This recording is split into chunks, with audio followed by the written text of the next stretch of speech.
Welcome to Just a Minute.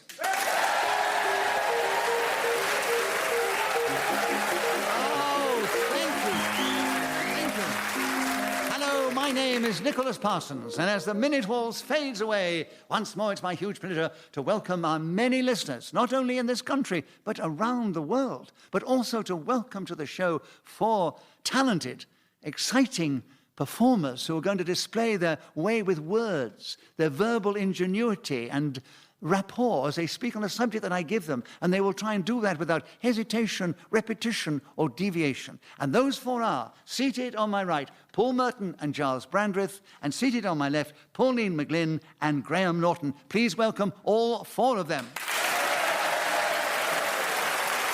Seated beside me is Sarah Sharp, who's going to help me with the score and blow a whistle when the 60 seconds have elapsed. And this particular edition of Just a Minute is coming from the Radio Theatre in the heart of Broadcasting House. And we're going to begin the show with Graham Norton. Who better? Graham. Oh, this is interesting. The subject is how to outdo the other panellists. You have 60 seconds as usual, starting now. By far the easiest way to outdo the other panellists is by heaping praise on our chairman, Nicholas Parsons. Compliment his hair, his jaunted jacket, his colourful tie, and surely benefit of the doubt will heap upon you, and points will be yours. You will be carried from this radio theatre. I'm from Ireland, it's allowed, I'm from Ireland. That's the way we say it. Deviation, theatre instead of theatre. No, it was the Irish pronunciation. I think it was quite correct. So with the benefit of the doubt. Oh! And you keep the subject, 40 seconds still available, how to outdo the other panellists, starting now. I think there you saw a happy demonstration of how to outdo the other panellists. Paul, challenge. Deviation, I didn't find it happy at all. Give Paul a bonus point because we enjoyed the interruption, but Graham, you were interrupted, so you have 35 seconds to continue with how to outdo the other panellists, starting now. How to outdo the other panellists is to speak when Nicholas says now, but I already said Nicholas. Paul, challenge. Repetition of Nicholas. That's right, you had Nicholas before. Right? Curse ye gods! You don't really have too much Nicholas on this show, no? To outdo the other panellists. Benefit of something, yeah. Benefit in kind. I'd like to give you the bonus point for that, but I'm far too modest. Therefore, Paul, you had a correct challenge. You have 27 seconds on how to outdo the other panellists, starting now. It's not easy to outdo the other panellists. Sometimes you can lay verbal tricks. They think you've said something before, and then you find actually it's a trick, and you didn't. Pauline, challenge. Repetition of tricks? No, darling, it was trick and tricks. Oh, come on! No way! Now, I have to say, this is a rule that's always bothered me, Nicholas. And you know how I am about and you rules. haven't played the game as much as the others, and that's one of the clever ways they have of doing it. So, Paul, an incorrect challenge, 18 seconds still available. How to outdo the other panellists, starting now. Praising Nicholas Parsons is a rather passé way of succeeding at this show. However, I'm going to give it a go, as everybody else has been. When I look at that beautiful masculine form, I can't help but think of King Kong in that wonderful movie, Nicholas Parsons versus Godzilla. Giles, challenge. Repetition of Nicholas. Yes, and Parsons. Yeah. Give us the benefit of the doubt, then. Like a bit of flattery, don't you, there's girl? no benefit of the doubt. It is an obvious, correct challenge. And, Giles, you've got him with 1 second to go. It's one you know, friends in the audience. But you have the subject with 1 second on how to outdo the other panellists, starting now. Being your love child has helped.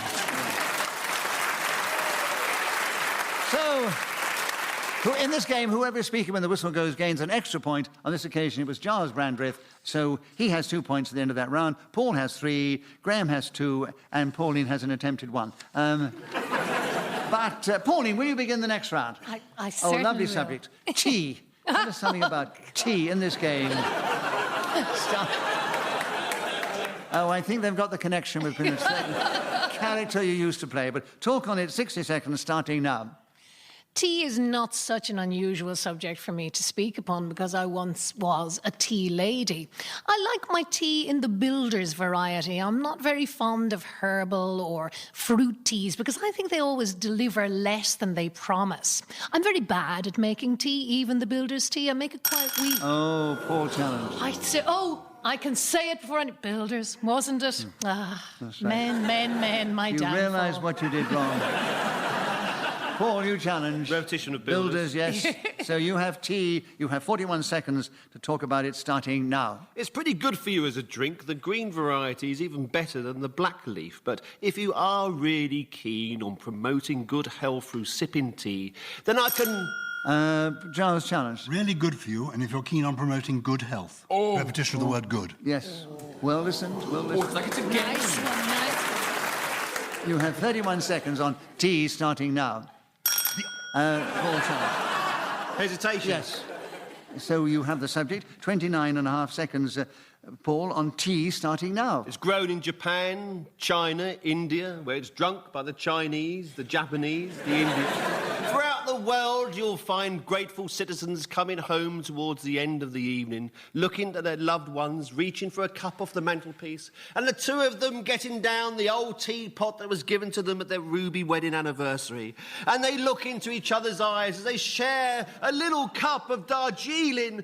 Oh, how we dance! Gyles, you challenge. Repetition of cup. Once again, you've got him with only 4 seconds to go. Tea starting now. The Eastern mystic who originated tea tore off his eyelids and threw them into the ground. So, at the end of that round, Gyles Brandreth was speaking as a whistle. Wayne gained the extra point. He's now equal with Paul in the lead, 5 points apiece, and Graham comes next, and then Pauline. And Gyles, we'd like you to begin the next round. I think this could have been chosen for you. The subject is Pretentious Vocabulary.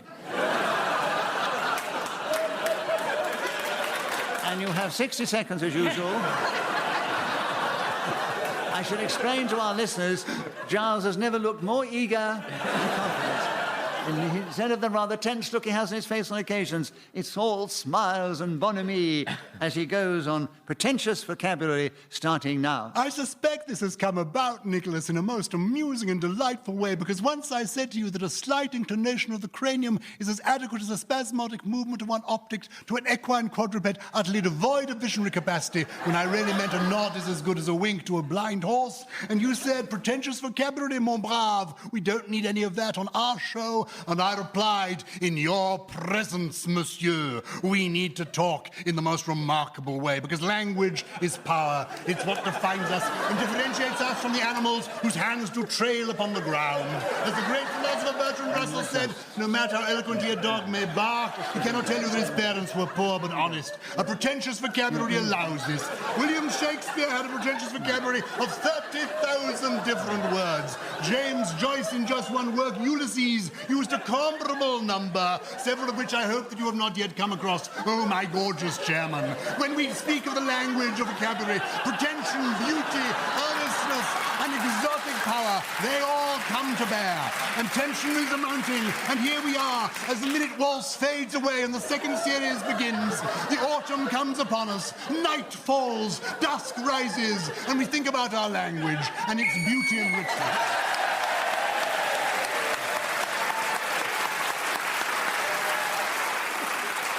Well, Gyles Brandreth started with the subject. Thank you. He's off. I'm on my way now. And with a little help from the rest of the panel, who got the message, which I lent out, let him go. And he went with aplomb and style for 1 minute and 15 seconds. Listeners, the audience here were in on the secret because I took the whistle out of Sarah's mouth when the 60 seconds was up, so that we can have more fun at Gyles' expense. So, Gyles, you get a point for speaking when the whistle should have gone, and you get another point for not being interrupted, actually. That's what happens in this game. So at the end of that round, you've increased your lead, and nobody else has scored anything in that round. So, Paul, would you take the next round? The subject is accents. Tell us something about accents in this game, starting now. Many years ago, I saw the wonderful Peter Sellers on the Michael Parkinson show. And in that particular television recording, he did an impression of Alec Guinness from the film Kind Hearts and Coronets. This, of course, is the movie where the aforementioned actor plays 8 different parts. This is the vicar that I am doing now. The first time I met the other Beatles, I thought to myself, I can't be the drummer because I've already got one. That also is from the same movie. Accents are very important. When I joined Radio 4 back in 1986, I was told in no uncertain terms, the bins are round the back. And you know, I've never forgotten that advice. I believe it was the great Bertrand Russell himself, the philosopher, who uttered the immortal phrases, I'm sorry.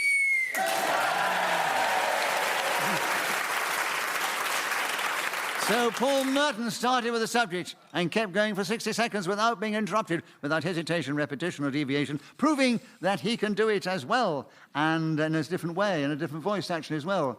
So at the end of that round, Paul, you are now equal in the lead with Gyles Brandreth.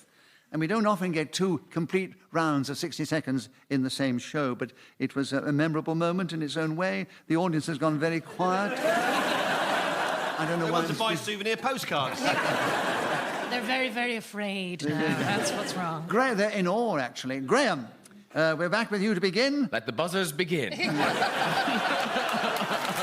I'm fascinated by why... This is like normal play resumed. I don't know why this subject's been chosen for you, Graham, but I'm sure you can talk on it. Waxing. 60 seconds, starting now. I'm a little bit hairy. I mean, not furry like a monkey, but I have had some waxing done. It's really cruel and horrible because it does rip your flesh from bits of your body that aren't normally seen, so why go to that bother? Far easier to turn a light out, I find. Waxing is also very expensive, and usually it's a strange sadomasochistic... Paul challenge. It's a bit elongated. It was elongated, Yes. but he I was stressing the word. Yes, he was stressing the words. Stressing- and was elongated stressing it, it. yeah. I don't think it was enough to be interpreted as hesitation. No. Right? So, Paul, Graham, you have the benefit of the doubt. You have 35 seconds. Waxing is still with you, starting now. Moons wax as well. Waxing, like something you do at a candle factory. But mainly, waxing is to do with the removal of that stuff that grows on the skin. Which I hadn't said before, I don't think, actually. I was searching what I hadn't. That was a hesitation. That was a wasn't it? hesitation, yes. He was running out of things to say. Right. Giles, correct challenge. 23 seconds with you on waxing, starting now. I come naturally waxed, and that was a problem when hairiness was in. Because... I'm sorry. Oh, I'm glad you stopped him there. Oh, dear, oh, dear. That had to be stopped there. Yeah. And then Right, nipped in the bud. I come naturally waxed. Yes. How'd you make that out then? Oh, get a life, man. Just cope. Cope. How cope of you being naturally waxed? Yeah. How can deviation? You can't be naturally waxed. I am naturally waxed. The point Don't is... make him prove it, Paul. Please. It's ugly enough as it is. I'm inclined to agree with Paul. You can't be naturally Yes. waxed. Again, let's not push the point. Just let him say it and get on. No. Dear Lord. But it is. It's actually a hormonal thing I'm going to explain. What, you secrete wax? In your body? It's a hormonal thing. Can I You say can't to you, have can I ask you a waxing. straightforward question? Yes. Have you got any hair on your body? No. Yes, you do. Hey! My head is not my body. He's got hair on his head. He's got My head is not my body. I've not got hair on my Show body. us your chest. Your head's not your body. Oh, for Show us goodness your sake. chest. Come on. Come on, off. That's what they want. I'm sorry. I'm sorry. Right, What has happened to Radio 4? An audience of just a minute shouting, off. No, It's a world turned upside down. It's exactly the same on Gardener's question time. If you're not going to physically prove it, even though it is radio, I'm going to give the benefit of the doubt to Paul and tell him to carry on with 17 seconds to go on waxing starting now. Used to be an essential part of the record industry when those particular discs were made of wax. If you think back to the early days of sound recording, it must have been extraordinarily difficult to fix these little waxing cylinders into the machine and try to get the reproduction of Caruso's right. So Paul Merton was then speaking as the whistle went and gained that extra point. He's now 1 ahead of Gyles Brandreth. He's a few ahead of Graham Norton, then Pauline McLynn in that order. And Pauline, we'd like you to begin the next round. And the subject is junk mail. Tell us something about that in this game starting now. When people think about junk mail, they probably consider it to be all of those letters that gather on the carpet inside of the door. Me, not so much so. I think junk mail, I've gone out with a few of those. I've lived with them. I've married one or two. Junk mail to me is not the missive that tells you to buy something useless or tries to give you insurance that you really, really don't want. Junk... Paul Chapman. Let me guess. It's one of the tricks of just a minute, which is easy. We often say really, really, and that is repetition in this game. So Paul spotted it first, and you have 37 seconds, Paul, on junk mail starting now. Junk mail has, of course, increased dramatically over the decades. We now get it electronically. It used to be just substances coming through your letterbox saying, do you want to have the cleanest windows in Norbury? Then join our free monthly offer. Gyles, what a boring leaflet that would have been.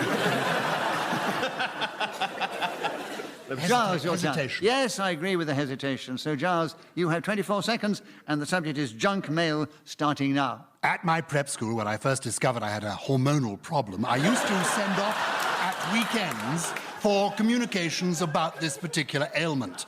And as a consequence, I received a great deal of junk mail. I then began building Messerschmitts and ships, including the Titanic, and eventually decided that a Chinese boat was what I wanted. Paul, you challenge.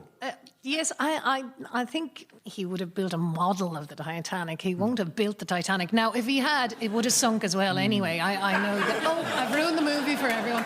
I explained that I was sending off for these things, a little baby Messerschmitt and a model of the Titanic. No, you didn't say a model of the Titanic. You said, I built the Titanic. Sorry. You did say that. So you probably don't want to lay claim to that. Yeah. There are still insurance issues. Lawsuits pending. So the benefit of the doubt to Pauline McLynn on that. Oh, my God. And What am I tell me- talking about? Junk... Oh, no. In a minute. All right. It's the subject you started with, but you've got it back again. But you've only got 4 seconds, and you start now. I've always thought that every bit of... Paul Chapman. The cruelty of it. He's going to get me on hesitation. Well, it was a hesitation. It was a hesitation. And I've got to be fair within the rules of just a minute. It was Sorry, a Pauline. Titanic So hesitation, close. I'd say. So, Paul, you've got 1.5 seconds on junk mail starting now. Junk mail says... So Paul Merton was then speaking as the whistle when gained that extra point, and he's now gone into the lead ahead of Gyles Brandreth, Graham Norton and Pauline McLynn in that order. Gyles, we're back with you to begin, and the subject is groupies. Yes. Will you tell us something about groupies in this game starting now? Oscar Wilde was plagued by groupies and indeed engaged a secretary to cope with them because people were wanting his autograph and locks of his hair. After a while, one member of his staff died of the cramp and the other went totally bald. I cope with my groupies in this way. I just invite them round and say, come on in and see my natural waxing. Because they're friends, they're on my side, I know that they enjoy what they see, and they find, once upon a time, of course, I had a chest wig with matching underarm toupees, but now the groupies say to me, I have to admit to you... Graham challenged. Repetition of hair. Yeah, Repetition of hair, anyone? Is this on? Hello? Repetition of hair. No, he didn't say hair twice. Yes, he did. Lock of the hair, underarm hair. Underarm hair, well No, done. underarm toupees. He did say underarm toupee. I spoke with chest wig and underarm toupees. Right, you're quite right. Of course, technically there is no such thing as an underarm toupee, but we were giving him you're the a bit benefit late of in the doubt. challenging on that, Wasn't aren't out you? there. I know, but I want him to know that I know. That's the important thing. So, I see you, Gyles, Brandreth. you I have an see incorrect challenge. 23 seconds. Still with you, Groupies, starting now. Sadly, my groupies are not beautiful nymphettes as I would fantasize. They are older men. And most of them seem to have problem with dandruff, and they have open-toed sandals, and they have trousers that are a little bit short for them. These are people who are on day release from certain institutions. Paul, you've He's challenged. describing what I'm wearing. Gyles was interrupted, so he has the subject still in a point, and 6 seconds on Groupies, starting now. My life as a rock star was a brief one, but I have to tell you the groupies that I secured around me were the most exciting and illuminating people that I ever met. So Gyles Brandreth was again speakers a whistle when, gained an extra point. He's moved forward, but he's one behind Paul Merton, who's still in the lead. Graham Norton follows, and then Pauline McLynn. And Graham, we're back with you to begin. The subject now is a right-hand man, starting now. A right-hand man is very useful if your own right hand is busy. Presumably, that's where the expression comes from. I can only imagine the complicated scenario in which case this actually became... Gyles, you've challenged. I'm saving his career. Are you sure you're in time? There we are. So what is your challenge within the rules of just a minute? My actual challenge was hesitation. No, he didn't hesitate. He kept going, giggled away, but he still kept going. So you still have the subject, Graham, and you have 46 seconds. Tough a luck, right-hand man starting now. Everyone needs a right-hand man for those moments when you're busy and you require a supporter. Gyles, challenge. Hesitation and sexism. No, we'll give you the hesitation. Yeah. And you have the subject, Gyles, 39 seconds, a right-hand man starting now. When fighting a duel, a right-hand man is what you need to be. Because a left-handed duelist inevitably is killed in the third act, which is an awful way to go. I loathed it when I had right-hand men, or persons as I properly called them, because nowadays we are unisex and you cannot have assistants. Paul, challenge. Speak for yourself. Deviation, I'm not unisex. Am I, Nick? Don't look so doubtful, Nicholas. I'm not, am I? Is this the one secret that nobody will tell me? I'm not unisex, am I? Well, I can't speak from personal experience. But, Can you not? No, but I can know from observation that you are one sex. So, 18 seconds, Paul, a right-hand man starting now. A right-hand man is an invaluable person to help you through the career that is show business. My right-hand man is Nicholas Parsons. He secretly gives me points before the show, which I unwrap and eat in front of the other contestants. Gyles, challenge. You can't unwrap and eat points in front of the other contestants. It's a flight of fantasy too far, and it's also, if I may say so, deviation. Because to patronise you, Nicholas, to imply that you are anybody's right-hand man when you are the leader, we are your little... we are your humble henchpeople. You see where you're sitting in the centre of the room. Your right-hand man is on your right hand. He's called Paul. He is here as your right-hand man. I'm here as your love child. Could you put a sock in it for a minute? Gyles, 5 seconds. A right-hand man starting now. A right-hand man is invaluable in the office because... Paul, challenge. Well, he's slurring his words now, isn't he? I mean, it's clearly, you know, the pills are having a side effect, so, you know, it's all over the place. I mean, it's embarrassing, really, wasn't it? So what's your challenge on the rules of just a minute? Well, a deviation from English language. He's not pronouncing his words. Not pronouncing his words. You can't hear them. You can't hear the diction. You can't hear what he's saying. If I wasn't already on drugs, by the end of tonight I would be. Gyles, you have another point. You have a right-hand man, and you have 2 seconds to go, starting now. A right-hand man... Paul, challenge. Well, there was hesitation Yes, there. it definitely was. Paul, a right-hand man, 1 second, starting now. Reggie Cray! Right. So Paul was speaking as a whistle when Gyles got lots of points in the round. They're both equal. Only 1 point separates the two of them. God, it's been a most exhausting show, this one. Pauline, we'd like you to begin the next round. The complaints department. 60 seconds as usual, starting now. If you listen to my husband, he will tell you that the complaints department in our house is me. Now, I'd like to dispute that. The complaints department is, in fact, me on this show.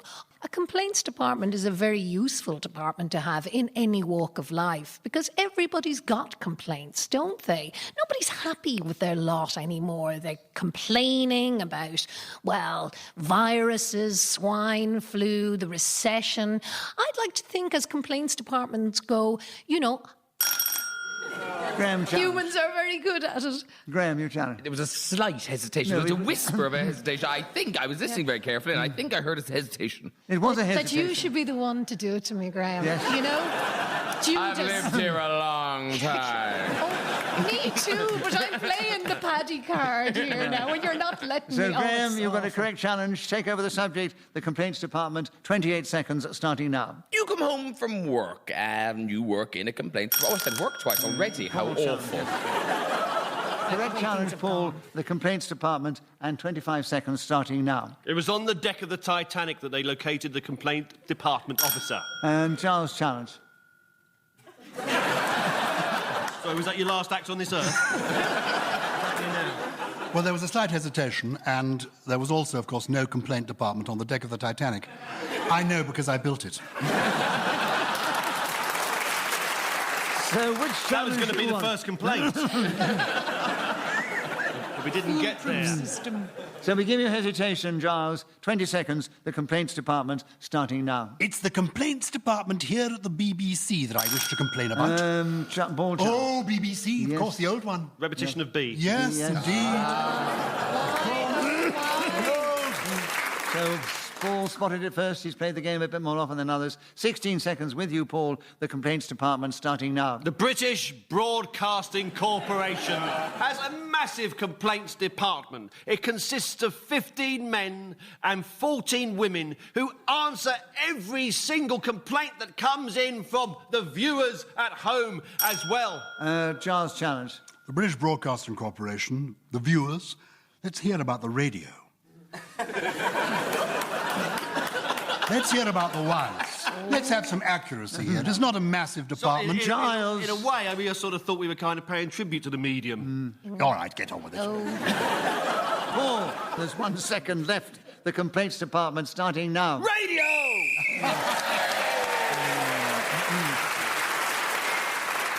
So, Paul, you were saving your last flourish for the end and got the big round of applause. Let me give you the final situation. Pauline McLynn, who's only played the game about twice before, came back and did extraordinarily well, but did finish in 4th place. But it was a very brilliant 4th place. And Graham Norton, who was in 3rd place, gained a lot of points, but his contribution was so delightful. Giles, who has never stopped throughout the whole... He did finish, actually, in the end, in 2nd place. He was 4 points behind Paul Merton. So we say this week, Paul, you are our winner. So it only remains for me to say thank you to these 4 fine players of the game, Paul Merton, Gyles Brandreth, Pauline McLynn and Graham Norton. I thank Sarah Sharp, who's helped me with the score and blown her whistle so elegantly. We're grateful to our producer, Claire Jones. We're indebted to Ian Messiter, who created this amazing game. And we're grateful to this lovely audience here in the Radio Theatre who cheered us on our way. So from our audience and from me, Nicholas Parsons, thank you, and of course from the panel. And tune in again the next time we play Just a Minute!